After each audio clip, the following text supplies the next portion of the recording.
Assalamualaikum grade 8. How are you?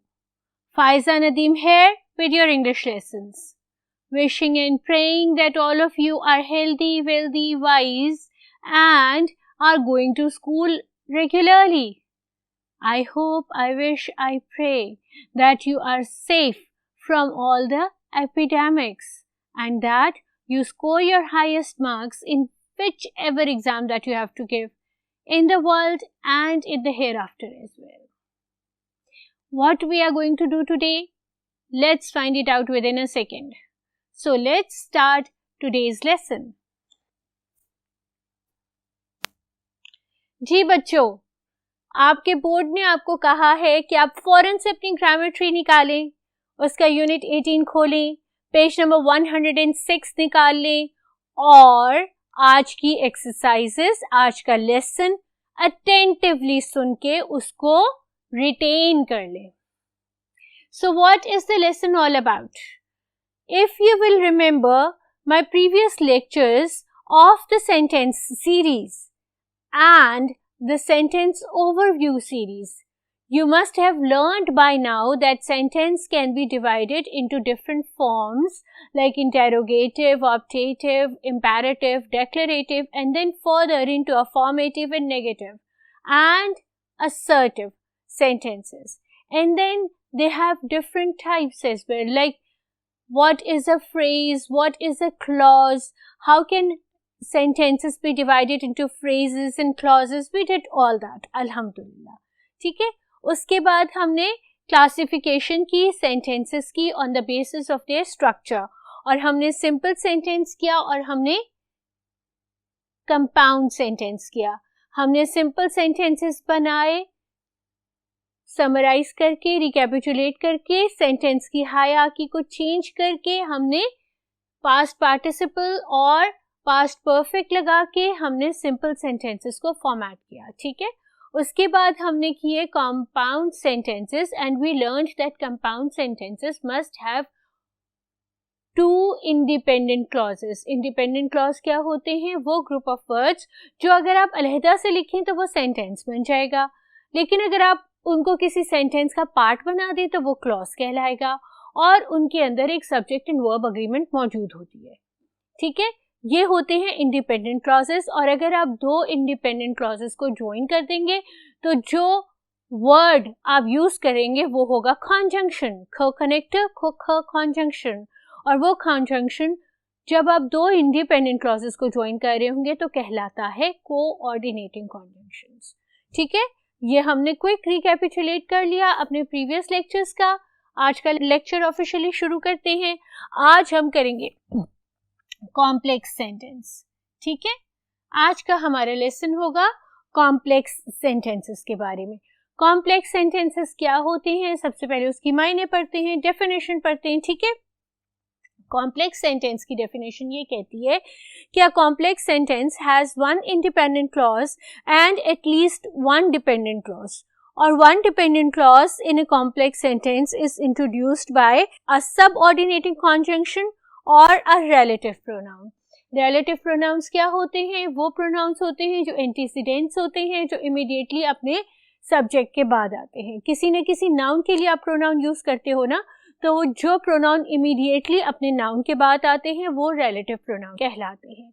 तो आपका complex sentence क्या होता है? कॉम्प्लेक्स सेंटेंस वो होता है जिसमें आपका एक इंडिपेंडेंट क्लॉज हो और एक डिपेंडेंट क्लॉज हो, और जो डिपेंडेंट क्लॉज है वो इंट्रोड्यूस किया जाए किसी कॉन्जंक्शन से और उस कॉन्जंक्शन को कहते हैं सबऑर्डिनेटिंग कॉन्जंक्शन. जो कॉन्जंक्शन आपका कंपाउंड सेंटेंसेस को फॉर्म करता है वो कोऑर्डिनेटिंग कॉन्जंक्शन होता है और जो कॉन्जंक्शन आपका कॉम्प्लेक्स सेंटेंस को फॉर्म करता है वो सबऑर्डिनेटिंग कॉन्जंक्शन होता है. इस चीज को अपने दिमाग में क्लियर कर लो और अच्छे से बिठा लो. ठीक है, जल्दी से दोबारा से डेफिनेशन रिवाइज करें ताकि हम उसकी एग्जाम्पल आगे चल के पढ़ सकें. कॉम्प्लेक्स सेंटेंस के अंदर एक इंडिपेंडेंट क्लॉज होता है, एक डिपेंडेंट क्लॉज होता है, और जो डिपेंडेंट क्लॉज होता है वो सबऑर्डिनेटिंग कॉन्जंक्शन या रिलेटिव प्रोनाउन के साथ इंट्रोड्यूस किया जाता है. एग्जाम्पल करते हैं ताकि इसको क्लियर कर सके। जी, अब ये क्या है, ये ऊपर मैंने आपके लिए एक एग्जाम्पल लिखी है, ठीक है। I have promised her that I will help her on the day of the party although I don't know how to cook. अब इसमें क्या है, इसमें ये जो दैट है वो इसके प्रोनाउन है। क्या प्रॉमिस किया था, दैट। कौन सा प्रॉमिस था, that. So this is the relative pronoun and this is a subordinating conjunction, ठीक है। अब इसमें क्या है, आई हैव प्रॉमिस्ड हर, क्या, ठीक है, that I will help her. क्या प्रॉमिस किया था कि मैं उसकी हेल्प करूंगा। I will help her is a dependent clause, लेकिन I have promised her, if somebody says कि मैंने प्रॉमिस किया था, तो आप पूछोगे ना क्या किया था, ठीक है। तो ये आपका डिपेंडेंट क्लॉज है, ठीक है। I will help her on the day of the party, complete independent clause है। I will help her on the day of the party although I don't know how to cook, हालांकि मुझे cook करना नहीं आता, हालांकि मुझे खाना पकाना नहीं आता, ठीक है। तो ये आपके दो डिपेंडेंट क्लॉजेस हैं जो इस इंडिपेंडेंट क्लॉज को फर्दर क्लैरिफाई कर रहे हैं, फर्दर क्लियर कर रहे हैं, और उनमें से एक शुरू हो रहा है रिलेटिव प्रोनाउन से और दूसरा शुरू हो रहा है सबऑर्डिनेटिंग कॉन्जंक्शन से, ठीक है। फर्दर एग्जाम्पल्स करते हैं ताकि क्लियर हो जाए, ठीक है। We left the room when the lesson was done, ठीक है, when the lesson had finished. अब आपने कब रूम लीव किया था, जब लेसन फिनिश हो गया था। तो ये आपका जो सबऑर्डिनेटिंग कॉन्जंक्शन है ये क्या क्लैरिफाई कर रहा है, ये क्लैरिफाई कर रहा है टाइम, ठीक है। We left the room when, कब, the lesson had been done, the lesson had finished, ठीक है। I need to change my clothes, मुझे अपने कपड़े बदलने हैं, क्यों, as I got caught in the rain, ठीक है। ये क्या है, ये cause and effect है, cause and effect। मुझे कपड़े बदलने हैं, ये इफेक्ट है, कॉज क्या है, I got caught in the rain, ठीक है। He lost the match even though he had tried very sincerely, ये ऑपोजिशन में है। ऑपोजिशन का क्या मतलब है कि ये देखो, he had tried very sincerely, बहुत मेहनत की, लेकिन हुआ क्या, ही लॉस्ट द मैच, हुआ उसका ऑपोजिट जो वो काम कर रहा था, ठीक है। Next is you can enter this club only if you are a member, only if condition, ये आपकी कंडीशन है।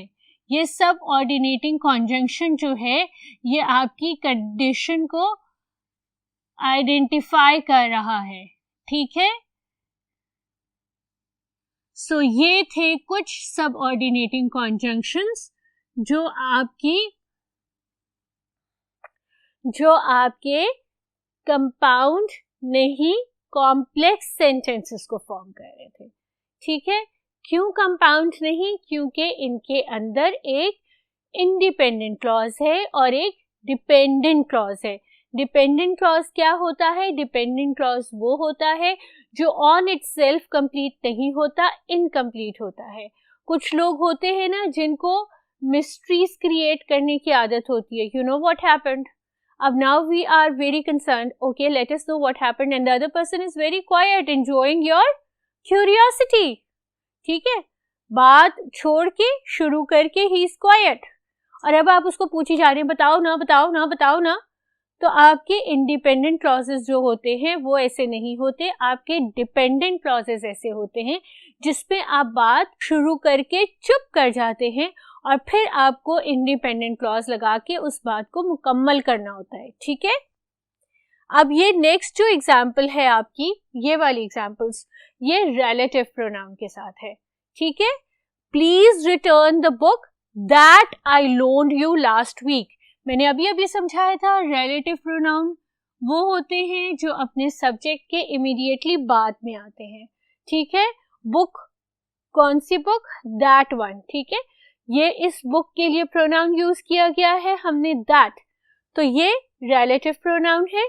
अब प्लीज रिटर्न द बुक, कौन सी बुक भाई, कौन सी बुक रिटर्न करूं? वो वाली जो आपको मैंने लास्ट वीक लोन दी थी, right. I got a letter from the boy, I got a letter from the boy, यार मुझे एक खत मिला लड़के का, यार कौन सा? Let me know which friend, do I know him, कौन सा? वो हमारा वो वाला फ्रेंड? नहीं भाई, कौन सा? whose home I had lived in while studying in Karachi, जिसके घर में मैं रहा था कराची में जब मैं पढ़ रहा था। ये देखो, ये जो where है ये इमीडिएटली इस नाउन के बाद आया है, तो ये रिलेटिव प्रोनाउन है। इसको कहते हैं ANTECEDENT, antecedent, coming immediately after the noun, ठीक है। याद रखो सारी चीजें साइड बाय साइड, अपने आप को फुल प्रिपेयर रखा करो हर वक्त, ताकि कभी भी किसी से कम ना हो, right. You must remember all these things, ठीक है। You must keep all these things in your mind. You are not in competition with your class, your school, your city, your country, you are in competition globally with the global world, so be on your toes and be prepared for everything, right? अब हम आते हैं exercise F पे। Exercise F आपसे ये कह रही है कि ये जो fill in the blanks हैं, इनको आपने fill in करना है relative pronouns के साथ या subordinating conjunctions के साथ in order to complete the compound sentence, ठीक है। तो ये फर्स्ट आपका जो ब्लैंक है वो क्या है? द साइंटिस्ट, कौन सा scientist? Who won the Nobel prize, the scientist who won the Nobel prize was a former student of my school. कौन सा साइंटिस्ट? वो वाला। ये साइंटिस्ट के लिए प्रोनाउन यूज हो रहा है, तो ये रिलेटिव प्रोनाउन है। द साइंटिस्ट, यार कौन सा साइंटिस्ट, कौन सा साइंटिस्ट, क्या किया उसने, ठीक है। तो who won the Nobel Prize was a former student of my school, right? कितना प्राउड फील करते हैं ना हम कि अगर कोई हमारे स्कूल का बच्चा बहुत बड़ी अचीवमेंट ले ले। प्राउड फील करना तो is very good, is very constructive, it's very optimist, but you must feel some zest in yourself to be better your own self, okay? She is crying. Her father scolded her. Why is she crying? क्यों रो रही है भाई? बताओ तो सही, क्योंकि अब्बा जी से डांट पड़ गई। Because she is scolded by her father, ठीक है। You have to do whatever I say. You agree or not? आपको जो मैं कहता हूं वो करना पड़ेगा, ठीक है। चाहे आप अग्री करें, चाहे आप उससे ना अग्री करें, whether you agree or not, ठीक है। Let's move on to sentence number 4। Alright, sentence number 4, you can not get a job as a teacher dash you get a teaching diploma. You can not get a job as a teacher, क्यों?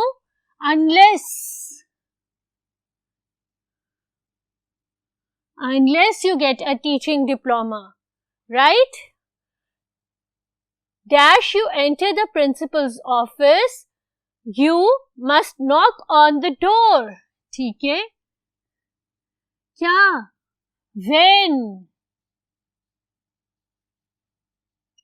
When you enter the principal's office, you must knock on the door. This is the book that I bought for you yesterday. देख रहे हो? ये subordinating कॉन्जंक्शन है, वो subordinating कॉन्जंक्शन है, ये relative pronoun है। हम दोनों चीजों का यूजेज कर रहे हैं, हम सबऑर्डिनेटिंग कॉन्जंक्शंस का भी यूजेज कर रहे हैं, हम रिलेटिव प्रोनाउन का भी यूजेज कर रहे हैं, and thus we are completing these complex sentences. ठीक है, you need to get your driving license quickly so that you can start driving your new car. ठीक है, you need to get your driving license quickly. क्यों भाई, क्यों लेके आऊं quickly? अरे अगर नई गाड़ी चलानी है तो ड्राइविंग लाइसेंस जल्दी से लेके आओ. You may leave the room after you have completed your work. You may leave the room. भाई कब, कैसे? After you have completed your work. Dash, he has many friends. No one visited him while he was ill. ऐसे fair weather friends, कितनी गंदी बात है. किसके ऐसे fair weather friends हैं?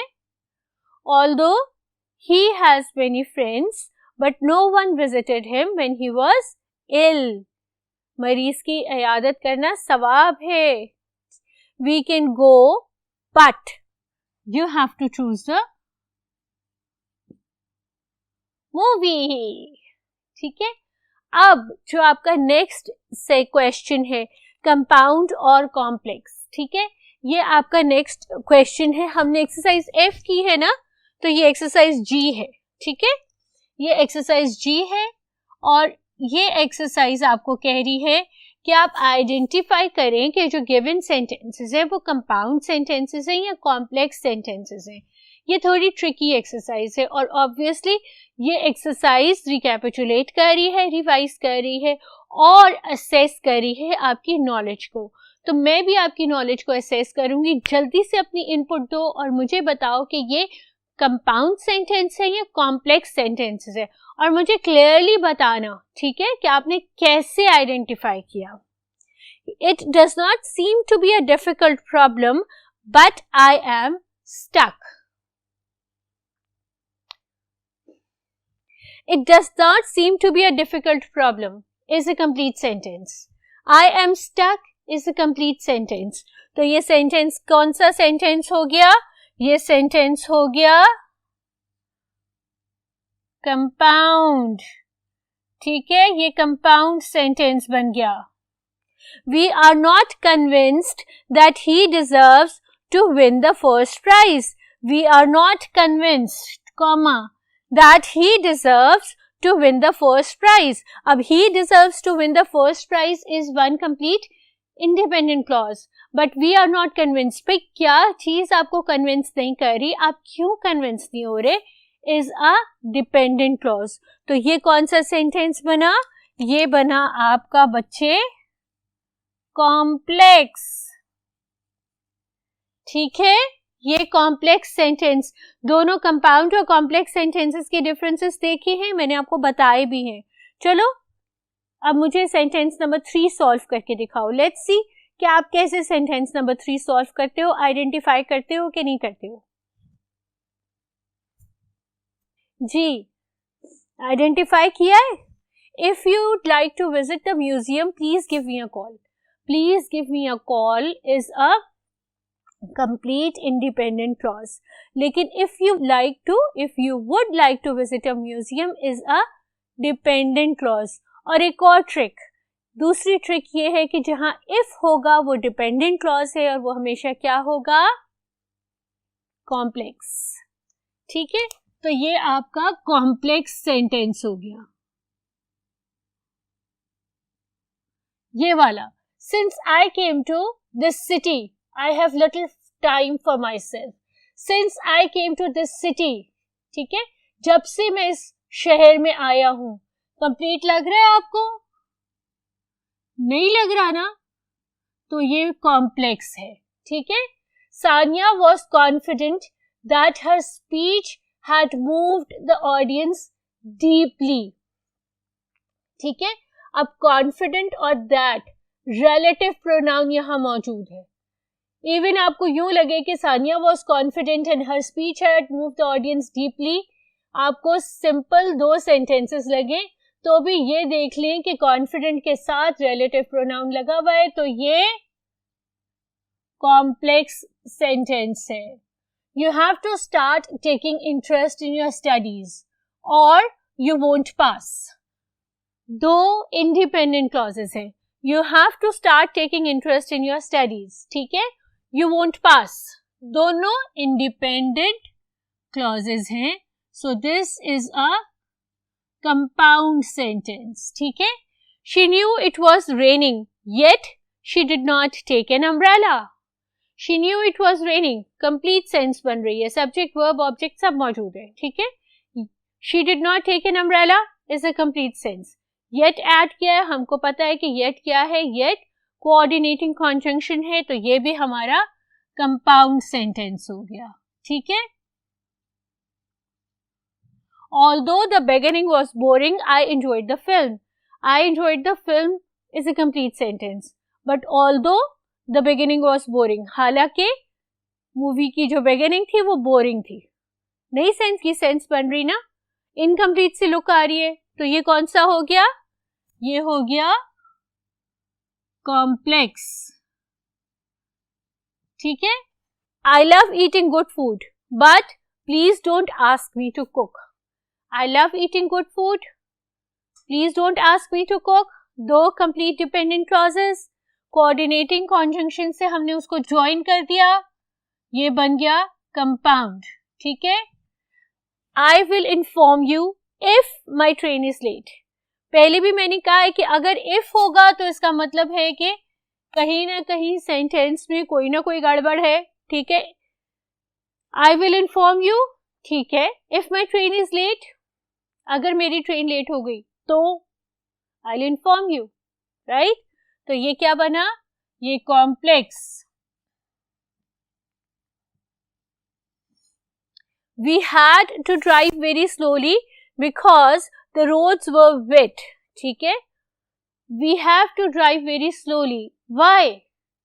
क्यों, क्या वजह थी स्लो ड्राइविंग की? Because the roads were wet, ठीक है. I practiced very hard before I went to the music exam.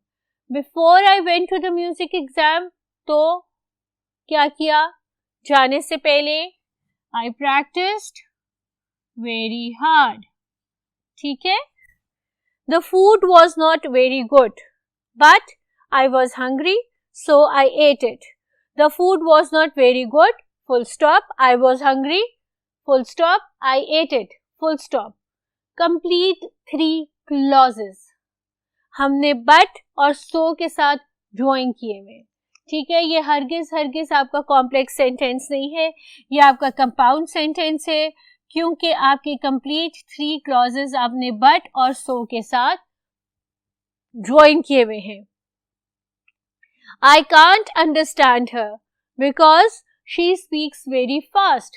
क्योंकि वो बहुत तेज बोलती है. भाई अगर वो बहुत तेज बोलती है तो क्या हुआ, हुआ ये कि मुझे वो समझ ही नहीं आती वो बोल क्या रही है, ठीक है. तो ये बन गया compound sentence. Pasha won the first game and Sonia won the second one. Pasha won the first game, that's it. Sonia won the second one, that's it. 2 independent clauses joined together with the word and, the coordinating conjunction. So this becomes the compound sentence. Very good, you have got the concept. I'm seriously happy that by this time you have got the concept of compound, complex and simple sentences. Keep them in your mind, kindly retain them, do not forget them because they form the basis of your objective paper in grade 9. ठीक है, even though you are in grade 8, you must have a target, you must have an aim, you must have an ambition, and for your target, aim, ambition, for your future, you must work seriously hard. अपना बहुत ध्यान रखो, पढ़ते रहो, healthy रहो, safe रहो और Pfizer Nadeem को इजाजत दो. We'll meet together in the next lecture. By that time, Allah Hafiz.